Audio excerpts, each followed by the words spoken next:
we were talking with Jim Nicholson earlier, and we were talking with Nicholas Burns, who made this comment earlier, the former Undersecretary of State, and he said the challenge that Rex Tillerson got yesterday was as much of a referendum against Donald Trump than anything else, that maybe Mr. Trump is going to have to start saying a few more tempered things about Russia, not coming across as if, he's a friend already, to make the point that, yes, we don't know about Russia. They probably are more foe than friend. Does he need to temper his commentary about Russia a bit when he's speaking publicly about Putin?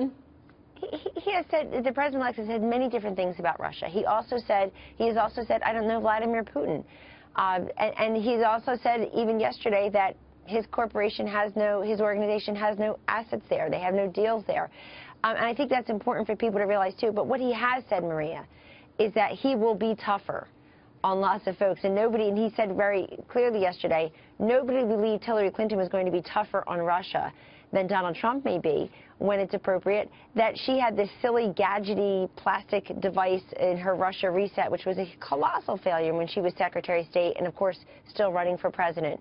Then the other thing is that Donald Trump has made very clear, as president, he will work with Russia and others if they want to come together collaboratively and do big things like defeat radical Islamic terrorism. We can't even get the president and Hillary Clinton, who wanted to be the next president, to even call them what they are, which is radical Islamic terrorism. They won't even, she referred to them as our determined enemies in her convention in July. What does that mean?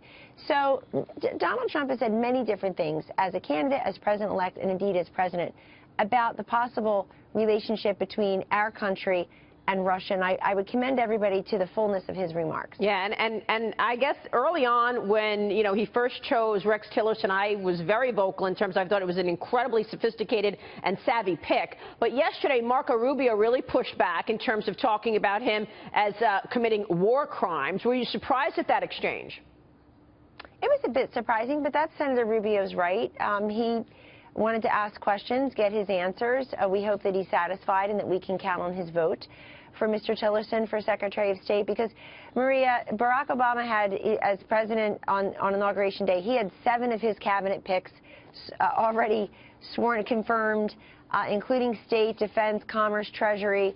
President George W. Bush, who came into office on the heels of a Supreme Court decision 5 weeks after Election Day, had the same thing. He had 9 that first week, including State, Commerce, Treasury, and Defense. Now, we've got 8 days to go. I hope we're going to get the same courtesy, because we need, and this administration is prepared to have, a fully functioning government. But it really is up to the senators to swiftly have these hearings and to confirm. There's been a little bit of obstruction this week for people like Betsy DeVos, incoming Education Secretary.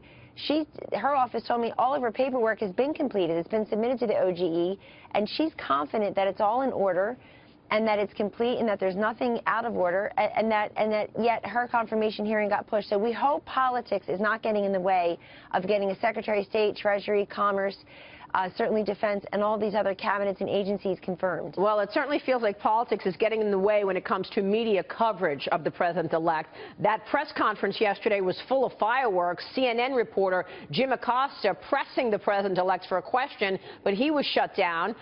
What's your take on what happens next? I mean, what should we be expecting from the president-elect as it relates to his relationship with the media? He called CNN fake news. Well, he calls CNN fake news because they published this article about a 2-page report, and then really gave everybody the walking, talking orders, basically drew the map for everybody to go find the 35-page report by BuzzFeed that they kept referring to in CNN broadcasts, in that document, and certainly in other CNN.com documents. There's one that's linked there to CNN Money Story that has BuzzFeed mentioned 15 times, including in the title. So let's just stop the nonsense that they somehow are not the same, or that people aren't conflating the two. Look, CNN got to ask a question yesterday. Jeremy Diamond, a CNN reporter, asked a 2-part question of the president-elect. The president-elect answered Jeremy Diamond. So I don't want anybody to think that CNN was excluded completely. I think Mr. Acosta was a little disrespectful and rude to the president-elect in just shouting out 5 or 6 times in what was otherwise a silent place So I think we should really think about respect as a two-way street. Kellyanne, thank you so much.